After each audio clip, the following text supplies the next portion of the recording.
Europe एक ऐसी जगह जिसे ठंडी हवा, बर्फीली पहाड़ियों और सुनहरे मौसम के नाम से जाना जाता है, लेकिन 2026 में इसी यूरोप में ऐसी गर्मी देखी जिससे लोगों का बाहर तक निकलना मुश्किल हो चुका है। सिर्फ कुछ ही दिनों के अंदर टेम्परेचर इतना ज़्यादा बढ़ गया कि कई शहरों में दोपहर के वक्त सड़कें लगभग खाली दिखने लगी। लोगों को घरों में रहने की सलाह दी गई। वाइल्ड फायर्स भड़क उठे, हॉस्पिटल पर प्रेशर बढ़ने लगा और एक्सपर्ट ने इसे सिर्फ एक नॉर्मल समर नहीं बल्कि एक डेंजरस हीट वेव बताया। सवाल वही जो आप सोच रहे हैं, आखिर इतनी गर्मी कैसे? आखिर 2026 में ऐसा क्या हुआ? क्या ये सिर्फ एक नेचुरल वेदर इवेंट है या फिर फ्यूचर की कोई झलक? आइए समझते हैं आज की इस वीडियो में।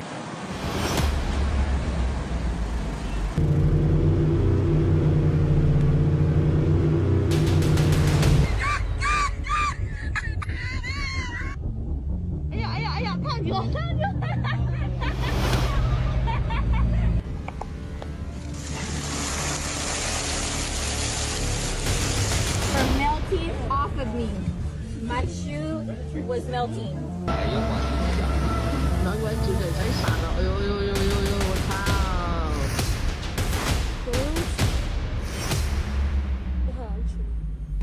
Seriously? What the hell? Is that hot here?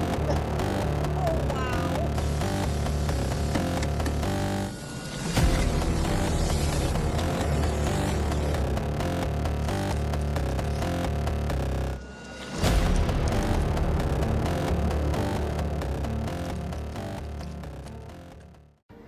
June 2026 Europe के कई देशों में गर्मी ने अपना सबसे खतरनाक रूप दिखाना शुरू कर दिया।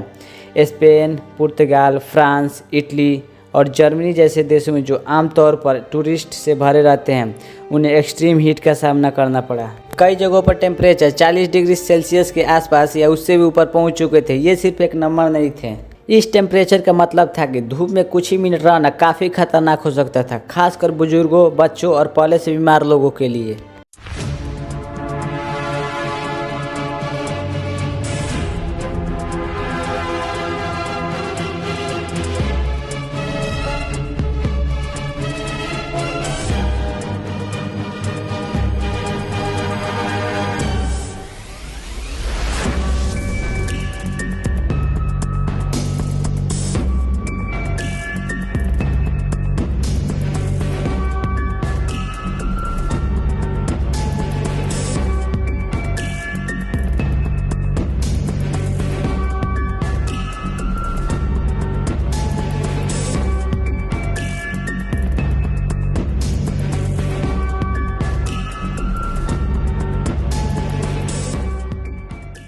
ये गर्मी सिर्फ टेम्परेचर बढ़ाने तक सीमित नहीं थी। कई जगहों पर वाइल्ड फायर्स का खतरा बढ़ गया और लोगों की डेली लाइफ रूटीन पर भी इसका असर दिखने लगा।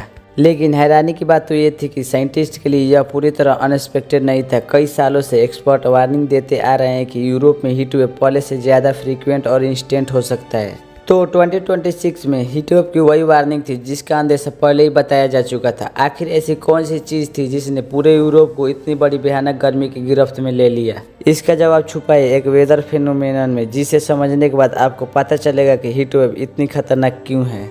इसके पीछे सबसे बड़ा रीज़न था हीट डोम। सिंपल लैंग्वेज में समझते हैं तो जब एटमॉस्फेयर का हाई प्रेशर सिस्टम किसी एरिया के ऊपर टिक जाता है तो गर्म हवा वहीं फंस जाती है। इसी वजह से गर्मी बाहर नहीं निकल पाती और सूरज की धूप हर दिन टेम्परेचर को और ज़्यादा बढ़ा देती है। लेकिन इसका असर सिर्फ थर्मोमीटर के नंबर तक ही सीमित नहीं था। इस भयानक गर्मी का असर सिर्फ लोग पर ही नहीं बल्कि शहरों के इंफ्रास्ट्रक्चर पर भी देखने को मिला। कई जगहों पर सड़कें तेज गर्मी की वजह से नरम पड़ गई। ट्रैफिक लाइट्स और दूसरे इक्विपमेंट भी हीट की वजह से डैमेज हो गई। धूप में खड़ी गाड़ियों को कुछ हिस्सों पर भी गर्मियों का असर देखने को मिला। वही सुरक्षा को ध्यान में रखते हुए कई रूट्स पर ट्रेन की स्पीड भी कम कर दी गई। लेकिन एक्सपर्ट का मानना है कि हीट डोम अकेला जिम्मेदार नहीं था। इसके पीछे एक और वजह थी और वही वजह बनती है कि ऐसी हीट वेव्स अब पहले से ज़्यादा खतरनाक होती जा रही हैं। क्या इसके पीछे सिर्फ नेचर का हाथ है या फिर इंसान भी? आइए समझते हैं। साइंटिस्ट का मानना था कि हीट डोम एक नेचुरल वेदर पैटर्न हो सकता है, लेकिन जब धरती का एवरेज टेम्परेचर पहले ही बढ़ चुका हो तो ऐसे वेदर इवेंट और भी ज़्यादा डेंजरस बन जाता है। यही वजह है कि पिछले कुछ सालों में यूरोप में हीट वेव्स की फ्रीक्वेंसी और इंटेंसिटी दोनों बढ़ी है। हर नया साल किसी न किसी पुराने टेम्परेचर रिकॉर्ड तोड़ता हुआ नजर आ रहा है। ग्लोबल वार्मिंग की वजह से एटमॉस्फेयर में ज़्यादा हीट ट्रैप हो रही है। इसी एक्स्ट्रा हीट के कारण जब